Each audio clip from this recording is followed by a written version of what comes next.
তপনস কিচেনে একটি নির্দিষ্ট সুন্দর একটি ব্লগ ন্যাচারাল সোর্স ব্ল্যাকবেরি বা কালো জাম নিয়ে আপনাদের সামনে উপস্থিত হয়েছি।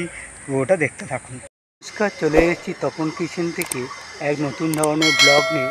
আমি চলে এসেছি ব্ল্যাকবেরি বা কালো জাম গাছের নিয়ে। দেখুন গাছ ভর্তি ফল হয়ে আছে, অনেক উঁচুতে, যেহেতু খুব ছোট। আমি জুম করে দেখাচ্ছি আপনাদেরকে। দেখুন গাছ ভর্তি ফল, চারিদিকে ফল হয়ে আছে এবং এই উপকারী, ভীষণ উপকারী শরীরের জন্য। এর মধ্যে প্রচুর পরিমাণে ভিটামিন সি ও ক্যালসিয়াম ও প্রচুর পরিমাণে খনিজ পদার্থের উপকরণ রয়েছে। আমরা এই ফল এক বিশেষ সময়ে পাই। তো এই ফল আমরা খেলে আমাদের শরীরে ভীষণ উপকার হয়। আমরা দেখুন গাছটাকে আপনাদেরকে দেখাচ্ছি।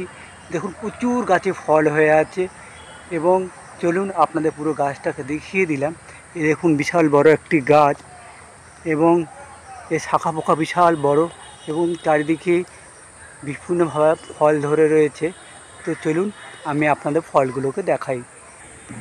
দেখুন আমি ফল কুড়িয়েছি এবং পেড়ে নিয়েছি এবং সেটাকে আমি নুন আর লাল লঙ্কা গুঁড়ো মিশিয়ে এটা যদি মাখিয়ে খাই আমরা, ভীষণ উপকারী, খেতেও খুব সুস্বাদু। আপনারা বাজারে পেয়ে যাবেন।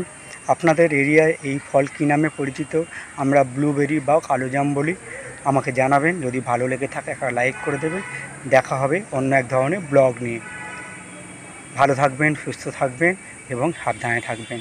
দেখা হচ্ছে তাহলে অন্য একটি ব্লগ নিয়ে। ধন্যবাদ।